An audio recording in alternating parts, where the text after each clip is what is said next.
Estamos dando início a mais uma aula online, tá? Através do portal da TEDUC e dando continuidade aos nossos conteúdos que foram programados anualmente, tá certo? Então, hoje nós iremos dar continuidade ao conteúdo do capítulo 8 do nosso grupo 7, certo? Então, vocês podem acompanhar aí no livrinho de vocês, tá? O livro do grupo 7. Então, relembrando um pouquinho do que a gente estudou na aula passada, que é muito importante sempre a gente estar relembrando, porque um conteúdo está ligado a outro, tá? Então, é sempre necessário retomar um pouquinho o que a gente estudou na aula passada, tá certo? Então, assim, na aula passada nós estudamos o começo do capítulo, que falava basicamente sobre o trabalho, o mercado e a sociedade, certo? Então, a geografia nesse contexto, ela estuda a transformação no espaço geográfico a partir do trabalho humano, certo? E do mercado de trabalho também. Nós vimos que o trabalho ele é algo realizado há muito tempo, desde o início, né, das organizações de seres humanos. Por muito tempo, e até hoje ainda ele é, por algumas pessoas considerado algo chato, né? Chato, mas que é necessário. Então, desde a época lá da Grécia Antiga, as pessoas que trabalhavam eram aquelas que eram de uma família mais pobre, né? Que não tinha grandes condições de vida. Então, já trabalhavam para aqueles que tinham mais dinheiro, né? Nós tínhamos os servos, os camponeses depois, todos servindo aquelas famílias que tinham um maior poder aquisitivo, né? Então, o trabalho, muitas pessoas, como eu tinha explicado para vocês, têm a ideia que o trabalho é só aquilo que vai ter uma remuneração, né? Vai ter um dinheiro como pagamento, como forma de pagamento. Mas, na realidade, o trabalho é toda atividade, né? Toda função que você realiza, ação, vamos dizer assim, em prol a um fim, tá? Então, você faz algo que quer chegar a um fim, mas não necessariamente você vai receber um dinheiro em troca disso, né? Visto que, vamos retomar novamente para a época dos camponeses. Ali, eles não tinham um salário em si, mas geralmente eles recebiam algumas, vamos dizer, alguns retornos, né? Como alimentos, como moradia. Não tinham dinheiro em si, mas tinha alguma serventia com outras atividades, com outros fins, né? Então, tudo isso entra no contexto do trabalho. O trabalho é toda atividade que chega, né, que quer chegar a um fim. Então, nós vimos que no momento em que a industrialização surgiu, né? Quando ela teve seu avanço, tanto nos países europeus como pelo resto do mundo. Sabemos que a industrialização começou primeiramente na Inglaterra, né? E depois se espalhou pela Europa e pelos outros continentes. Então, nesse momento, foi o momento também da revolução no trabalho, né? Naquele momento surgiram as indústrias. Então, antes desse momento, o trabalho era mais direcionado para o espaço agrário, né? As atividades agrícolas, o meio do rural, a criação de animais, o cultivo de vegetais. E no momento em que a industrialização surgiu, a cidade e centros urbanos tiveram um maior nível de importância econômica e social também. Porque foi nesse momento em que os seres humanos passaram a habitar ainda mais as áreas urbanas e, consequentemente, passaram a trabalhar nas indústrias. Então, o trabalho, né, se modificou bastante.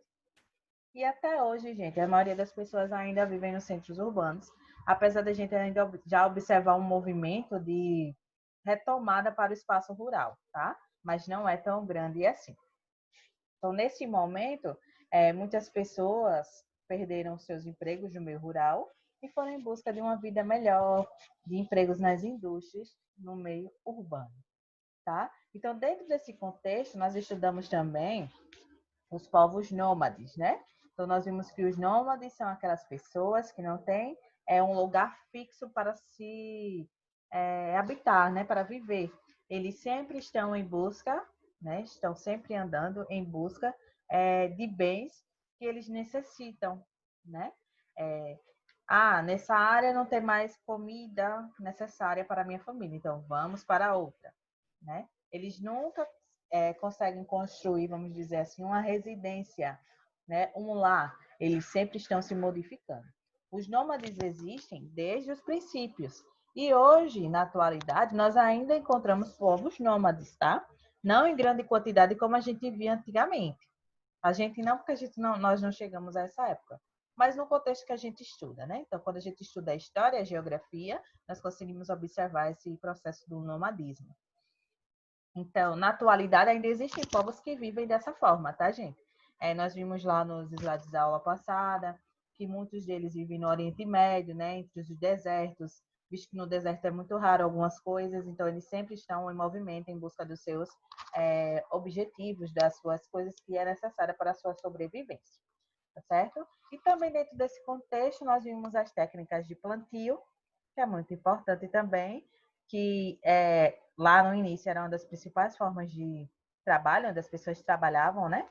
E ainda hoje tem muitas pessoas ainda trabalhando nos plantios, inclusive no nosso Brasil, né? O Brasil que é um país que tem sua economia baseada principalmente na exportação de produtos agrícolas, né? Da agropecuária, a carne de animais, carne bovina, carne de frango, também alguns vegetais como a soja, cana-de-açúcar, o café.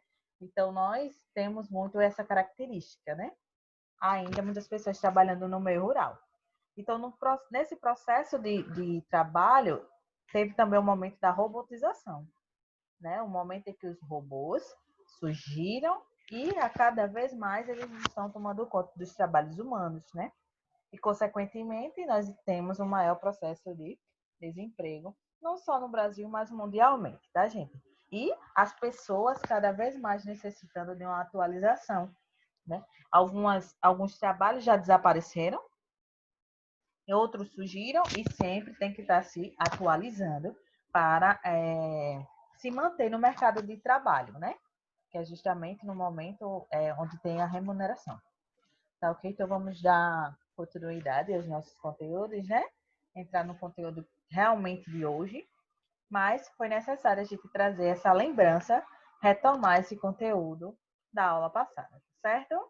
Então vamos lá, pega os livrinhos de vocês e vamos acompanhando. O conteúdo de hoje é sobre a população economicamente ativa e inativa. Tá? Aula de Geografia para o 7º ano A e 7º ano B, professora Rosalia, Rio Largo, Alagoas. Então, nesse contexto, né, população economicamente ativa e inativa, está também agrupado no contexto do trabalho, do mercado de trabalho e da sociedade, né? Sabemos que o trabalho está ligado totalmente à sociedade. A sociedade necessita do trabalho para sobreviver, né? Sobreviver economicamente e socialmente também, certo? Então, vamos ver o que vem a ser essa população. Não sei se vocês já escutaram falar sobre essa população ativa e a população inativa, mas já pelos nomes vocês já conseguem entender um pouquinho no que se refere, né? A população ativa é justamente aquela que consegue gerar lucro, né? Gerar uma renda, uns impostos, e a inativa é aquela que já não está no mercado de trabalho, gerando todo esse processo econômico. Trouxe aqui para vocês uma imagem de pessoas com várias funções, né? Vários trabalhos. Nós temos médicos, cozinheiros, professor, né? Enfermeira, engenheiro, tá? Entre outros, todos esses trabalhos. Então, para nos remeter ao que é o mercado de trabalho. Então, o mercado de trabalho engloba todas as formas de trabalho existentes, envolvendo a produção material ou intelectual. Ele se altera ao longo do tempo, em virtude das transformações sociais e do desenvolvimento tecnológico de cada lugar. E dentro dele, diferentes relações caracterizam diferentes tipos de trabalho, certo? Então, o mercado de trabalho é onde está justamente a junção de todos os trabalhos existentes, tá? Do médico, do professor, do enfermeiro, dos serviços gerais, do entregador, vamos dizer assim, do entregador de jornais, né? Do faxineiro, do secretário do lar. Então, todos esses estão inseridos no mercado de trabalho, tá? Eles necessitam de um trabalho material físico, mas também necessitam de uma inteligência, né? No intelectual para exercer uma função no mercado de trabalho, tá? Aqueles que não estão se atualizando, infelizmente, vão sendo cada vez mais se tornando os desempregados do nosso país e também de todo mundo, certo? E tudo isso vai envolver e vai transformar socialmente e economicamente uma sociedade. O cenário do mercado de trabalho revela a situação em que se encontra a população, uma vez que reflete como as pessoas estão ou não conseguindo a sua renda, onde estão vivendo e quais setores do país estão crescendo ou diminuindo. Certo? Então, o mercado de trabalho ele revela muito da economia de um país, tá? E também a situação em que a população está vivenciando. Se a gente trazer para o cenário do trabalho, do mercado de trabalho brasileiro, nós vemos que é um cenário crítico, e principalmente neste momento em que a gente está vivendo, né? Muitas empresas fecharam, muitas pessoas perderam seus empregos, se tornaram desempregadas, e esses dados a gente vai estudar futuramente, tá, gente? Mas a gente já consegue observar isso na realidade. Muitos de vocês, eu tenho certeza, conhecem alguém ou alguém da família que perdeu seu emprego nesse momento, né? Existe sim esse problema e que vai alterar em muito as características econômicas, não só do Brasil, mas como mundialmente.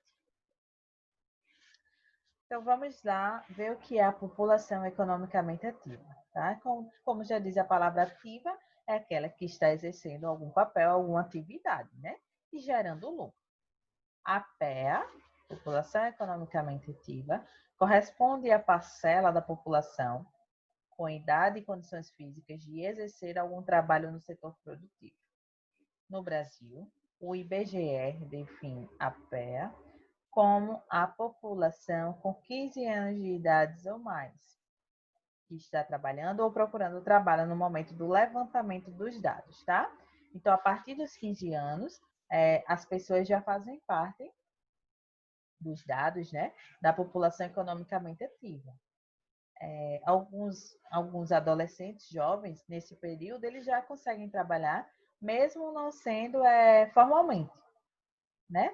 Nós hoje temos alguns programas nacionais, como Jovem Aprendiz, Pequeno Aprendiz, que estão cada vez mais tentando inserir esses jovens no mercado de trabalho mais cedo, né? E tentando sempre trazer umas condições de vida melhor para ele. Não só economicamente, tá, gente? Mas socialmente mesmo, né? Trazendo uma função para esses jovens e tornando-os ativos na questão econômica brasileira. O IBGE, gente, é o órgão que vai estudar basicamente todos esses dados, né? Esses dados que nos remetem a essa população. A população ocupada. Nós temos o empregado, o empregador, o trabalhador autônomo e o não remunerado. Então, o empregado é o trabalhador que exerce algum trabalho em troca de salário. Por exemplo, né? O vendedor de uma loja, tá? O vendedor da loja, ele é um empregado, porque ele foi contratado pelaquela loja para exercer um trabalho e, em troca, ele vai receber um salário, tá? O empregador é justamente o seu patrão, dono de algum estabelecimento ou empresa que desenvolve alguma atividade econômica e que contrata os empregados, tá? Então, como eu disse a vocês, o empregador é o dono da empresa ou o patrão, tão conhecidos por aí, né? Então, é ele que vai pagar um salário, né? O salário ao empregado. O trabalhador autônomo. Hoje, na nossa realidade, nós observamos muitos trabalhadores autônomos, principalmente pelo processo do desemprego, né? Então, muitas pessoas se tornaram donos de alguns negócios próprios e autônomos. Então, exerce atividade ou presta serviço de maneira autônoma, porém sem possuir empregados. Por exemplo, a moça que tem uma lojinha virtual, ela consegue vender roupas a diversas pessoas, mas ela não tem um empregado, só ela mesmo que administra as contas sociais, as redes sociais e as formas de venda online, só ela mesma, então ela não tem um empregado. Então, esse é um trabalhador autônomo, tá? O não remunerado exerce atividade econômica, mas sem remuneração, por pelo menos 15 horas por semana, como estagiário ou trabalhador, tá? Então, o trabalho não remunerado hoje, nós vemos muitos estagiários, né? Pessoas que são estudantes, mas que em um momento de sua formação necessitam estagiar, né? Muitos estagiários, eles não recebem um salário pelo seu trabalho. Alguns recebem, né? Isso varia muito da empresa. São salários menores, mas ainda recebem. E outras empresas não pagam nada. Só aceitam como estagiários mesmo e não tem esse salário em troca, tá? Então, nós temos essas 4 formas de população, da população ocupada, como ela está no mercado de trabalho. Aqui eu trouxe para vocês 2 imagens, tá? Para remeter ao que a gente falou anteriormente. A primeira, o empregado, né? E o empregador, onde várias ideias são contidas nesse processo de contratar, tá? O empregador, ele tem muitas exigências, vamos dizer assim, para com seu empregado, né? E o empregado, ele tem que suprir as necessidades do empregador, tá? Muitas vezes, algumas vezes, né, vamos dizer assim, nós temos um empregador que não tem uma consciência da necessidade do seu empregado, né? E sempre exige muito, muito, muito do seu empregado, tá? Então, quando nós temos um contexto mais amigável, nós temos um processo de produção bem mais facilitado, né? O trabalhador vai fazer seu trabalho bem mais facilmente e o empregador vai ter um lucro referente a esse trabalho bem maior. Então, é muito importante que exista uma relação sadia, né? Entre o empregador e o empregado. E o empreendedor, né? Que tanto se fala hoje, vamos empreender, né? Muito importante empreender, que entra no contexto do trabalhador autônomo, né? A moça que tem a lojinha de sapato online, a moça que tem a loja de roupas online, outra que tem a loja vamos dizer, maquiagem, tá? Então, tudo isso entra no contexto do empregador, tá? Empreendedor individual, no caso. Aqui eu trouxe para vocês 2 gráficos mostrando a população economicamente ativa do Brasil. A primeira, nós temos essa população agrupada por setores, que é o que a gente vai estudar mais na frente, os setores, né? Então, em 1940, como eu disse a vocês, nessa época a maioria da população ainda trabalhava no setor primário, que é o setor das atividades agrícolas e extrativista, que é no campo, tá, gente? Plantando, criando animais, também tirando da natureza alguns minerais, tá? Então, todos esses trabalhavam principalmente nesse setor, em 1940. Em 1960 e 1985, nós já vemos uma mudança nesse cenário, né? O setor terciário, que é o comercial e de serviços, ele foi aumentando, não é isso? Em 1985, ele já tinha ultrapassado a participação no setor primário. Em 2001 foi muito grande, né? Cerca de 50, vamos dizer 58% da população estava no setor terciário, tá? E em 2006 nós tivemos uma queda, né? Diminuiu a participação no setor terciário e o que foi que aumentou? O setor secundário, as indústrias. Então aqui nós vemos que as indústrias elas vêm se desenvolvendo aqui no Brasil, né? Cada vez mais crescendo e tendo uma importância maior no contexto nacional. Então, esses dados foi até 2006, né? Ele é um pouco antigo, mas que com certeza todos esses dados vão ser modificados a partir de agora, tá? Nesse segundo gráfico, eu trouxe para vocês a participação do homem e da mulher, né? Nós que vemos tanto falando sobre a questão da participação feminina no mercado de trabalho, o destaque nosso, né, das mulheres no mercado de trabalho, visto que lá atrás os trabalhos eram mais voltados para os homens e hoje as mulheres elas estão cada vez mais crescendo no mercado de trabalho e tomando conta até de trabalhos que eram exclusivamente de homens, né? Então a mulher vem tendo um destaque nesse processo do mercado de trabalho, né? Olha só a diferença de 1950, ó, cerca de 80% eram homens, né? E em 2010 isso caiu bastante, 67,1, e as mulheres chegaram ao patamar de 48,9%. Então, esse processo só tende a aumentar, tá, gente? A população desocupada, né? Muitas pessoas falam, sou desocupado, quando quer chegar outro, né? Mas vamos ver o que é na realidade um desocupado. São pessoas que estão temporariamente sem trabalho, tá? Eles não estão trabalhando, não estão no mercado de trabalho. Há também o conceito de PEI, que é a população economicamente inativa. Nós vimos os ativos, agora nós iremos ver o que é a população inativa. Ela representa o conjunto de pessoas que não participam das atividades produtivas, por não possuírem idade, interesse ou condições de exercer algum trabalho. A PEI inclui crianças, jovens, estudantes que não trabalham, aposentados e pessoas que cuidam dos afazeres domésticos sem remuneração. Além disso, a PEI também inclui os desalentados, que são pessoas que possuem idade e condições para trabalhar, mas que desistiram do trabalho. Gente, os desalentados aqui no Brasil é uma realidade muito grande, né? Pessoas que já procuraram tanto trabalho que desistiram, né? Infelizmente desistiram e estão aí a mercê da sociedade, né? A depender de alguém, mas que não estão mais buscando trabalho porque não simplesmente, vamos dizer complexamente, né? Muita falta de trabalho fez esse processo, né? Dos desalentados. A distribuição da população economicamente ativa.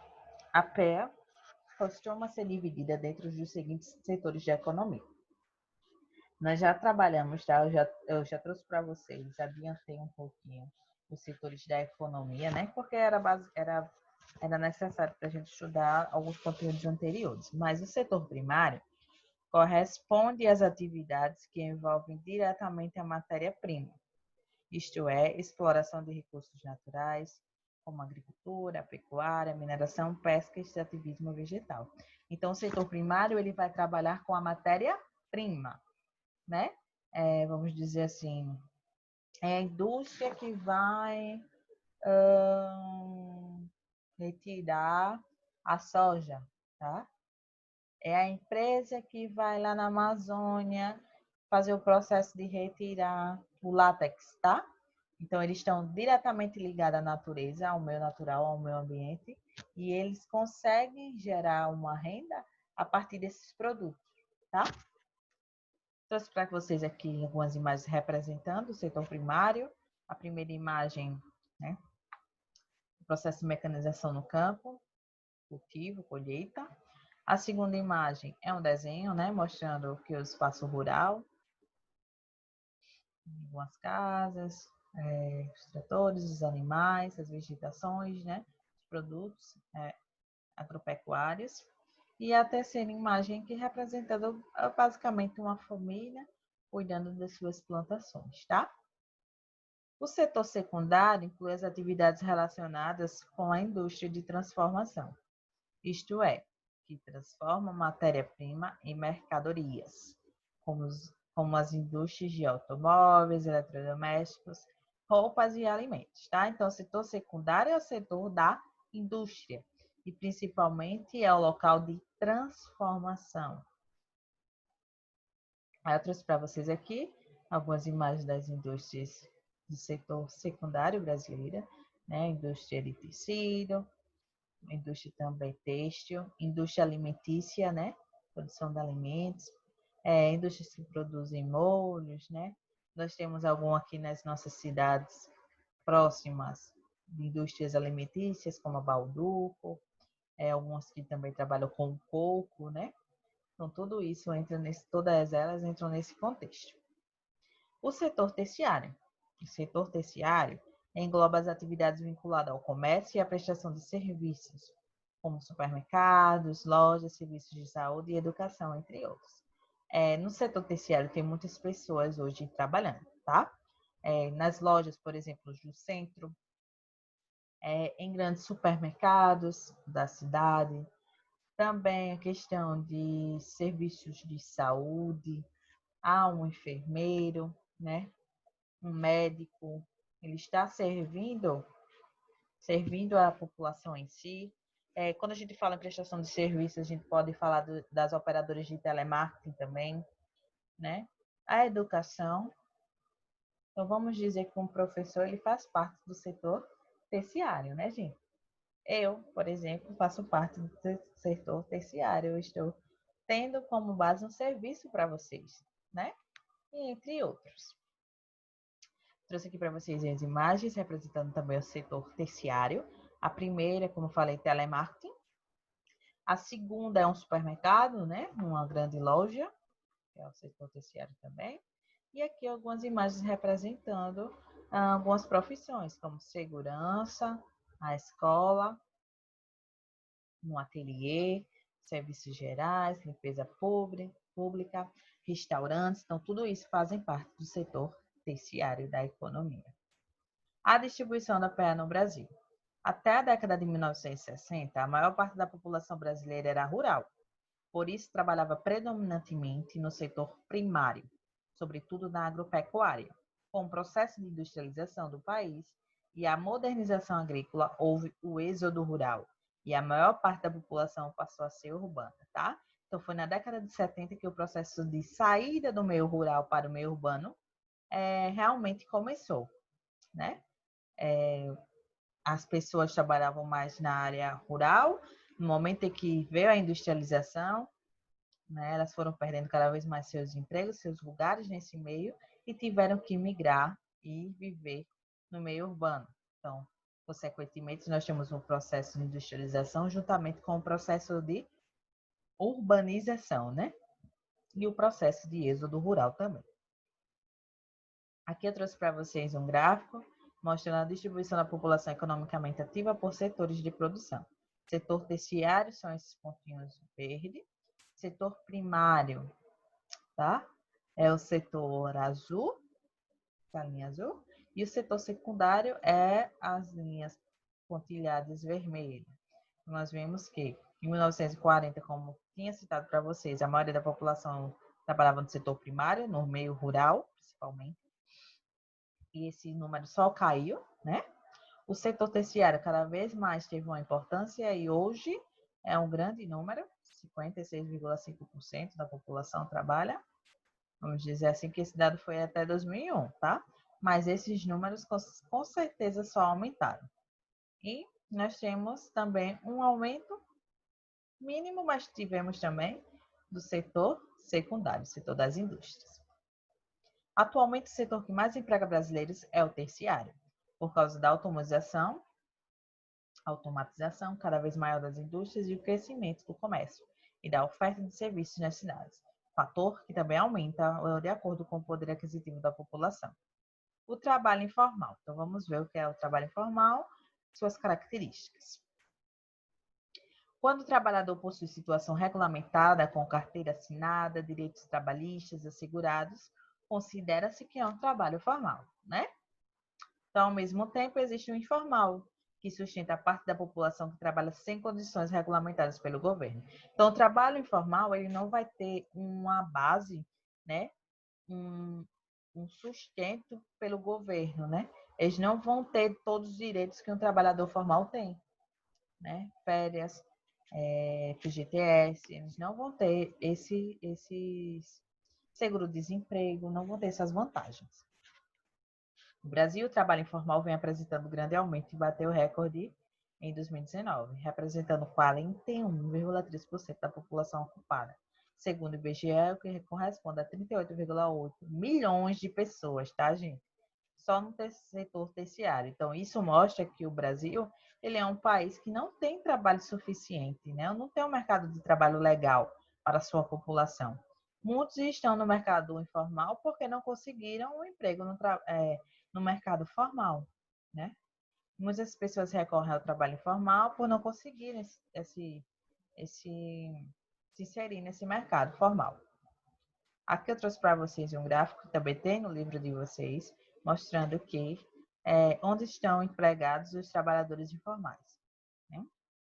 Nós temos o empregado no setor primário sem carteira assinada, no campo principalmente, o trabalhador doméstico sem carteira assinada, as empregadas domésticas, né, secretárias domésticas, muitas ainda são sem carteira assinadas, conta própria sem CNPJ, empregador sem CNPJ e o trabalhador familiar auxiliar, certo?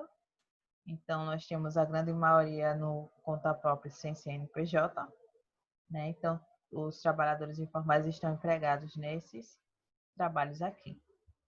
As atividades de trabalho informal inserem-se no setor terciário da economia e geralmente são realizadas por pessoas empregadas no setor privado, sem carteira assinada, trabalhadores domésticos sem carteira, trabalhadores que prestam serviços CNPJ, empregadores sem CNPJ ou pessoas que ajudam familiares. O que é o CNPJ, professora? É a sigla para Cadastro Nacional de Pessoa Jurídica. É um número que identifica as empresas juntos à Receita Federal. Tá? Algumas vezes, quando nós ligamos, por exemplo, alguns bancos, eles pedem ou o CPF ou o CNPJ, caso seja uma empresa, né? Então, o CNPJ é que vai mostrar se essa empresa ela é formal ou informal. O excesso de burocracia, isto é, de exigências para a abertura de novas empresas e os altos encargos trabalhistas são indicadores como principais fatores de aumento do trabalho informal, pois desmotivam a criação de novas vagas de emprego formal. É importante que o poder público tome algumas medidas para aumentar a formalização do trabalho. Então, o poder público seria necessário, importante, né, que eles tentassem diminuir todas essas burocracias para se abrir uma empresa, né, que é muita coisinha, muito imposto, muitos detalhes, muitas informações necessárias para se abrir uma empresa, né? Infelizmente, muitos terminam ficando na informalidade mesmo devido ao seu tanto trabalho para se ter tanta burocracia. Aqui nós temos alguns trabalhadores informais. O primeiro, que estão conhecidos entregadores, né? Utilizam motos, bicicletas, eles são trabalhadores informais. Hoje, nesse momento em que a gente vê tanto desemprego, cada vez mais nós observamos pessoas nos sinais vendendo alguma coisa, né? Vocês, quando vão ao centro, quando vão a outra cidade, que chegam alguns sinais, sempre vai ter algumas pessoas vendendo ou prestando algum serviço. E os camelôs, os famosos camelôs, né, são também uma forma de trabalho informal. O desemprego é a condição da pessoa em idade ativa que não estão exercendo atividades que lhes geram renda. É um dos indicadores mais importantes quando se trata de capacidade produtiva e das condições econômicas de um país. As altas taxas de desemprego indicam a crise econômica e desencadeiam agravamento dos problemas sociais. Classificação: o desemprego conjuntural, relacionados às crises, ou seja, períodos de baixo crescimento econômico, que fazem as empresas dispensarem seus trabalhadores para cortar despesas, tá? Então, esse tipo de desemprego é justamente o que está acontecendo agora nesse momento do Covid, né? Muitas empresas fechando, crises surgindo, né? Os governos tentando segurar essa economia, mas o desemprego aumentou bastante. O desemprego estrutural, que é causado pelos avanços tecnológicos, que tornam algumas profissões ultrapassadas ou ocasionam a substituição de mão de obra por máquinas, né? Por exemplo, os boias-frias. Cada vez mais eles estão sendo, essa atividade, né? Esse emprego está sendo alterado, substituído por máquinas. É um dos exemplos, né? Mas existem outros trabalhos também. O desemprego friccional, associado à mudança de postos de trabalho, isto é, quando o trabalhador se desemprega de uma atividade para procurar outra. Então, o momento em que o empregador faz de tudo para sair daquele emprego, porque já está de olho em outro emprego, né? Então, desemprego friccional. Dois gráficos aqui representando alguns dados de desemprego, né? No primeiro mostra que em 2012 até 2016 houve um crescimento, depois houve uma queda, mas que consequentemente esse ano provavelmente esse número vai aumentar, tá? E o segundo gráfico mostrando também o índice de desemprego, né? É uma fonte recente, tá? Então, entre abril e maio, como eu disse a vocês, esse número aumentou. Principalmente esse momento do Covid, dessas empresas fechando suas portas e as pessoas perdendo seus empregos. No Brasil, o desemprego está relacionado a vários fatores: crise econômica, falta de qualificação profissional, por causa da baixa qualidade de ensino oferecida, a maior parte da população e grande número de importações que prejudicam as empresas e os produtos nacionais. O processo de robotização também do trabalho, né, trouxe muitos desempregos, tá?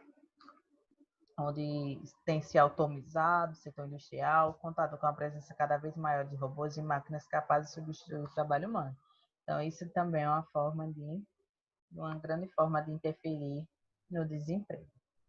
De acordo com a ONU, a cada 85 mil novos robôs são introduzidos nas indústrias pelo mundo. A cada ano, gente. Além disso, existem mais de 800 mil robôs que já estão atuando, substituindo o trabalho humano. E eu trouxe para vocês algumas imagens representando. A primeira, vocês podem ver que no processo de produção desses carros, só robôs estão aí presentes. A segunda é como se fosse uma crítica, uma imagem crítica, demonstrando os robôs trabalhando, no caso, até cozinhando. E a terceira, uma charge, robotização. Encontrei mais um humano tentando não perder seu emprego. Como o ser humano se finge de robô, tá? Para não perder o emprego, né? Infelizmente, é um processo que está acontecendo cada vez mais nas nossas sociedades. Então, pessoal, nossa primeira aula está terminando por aqui. Aguardo vocês todos para a nossa segunda aula, tá? Pelo Zoom, onde nós iremos responder as nossas questões e discutir também sobre o conteúdo, tá certo? Então, vamos lá e até mais.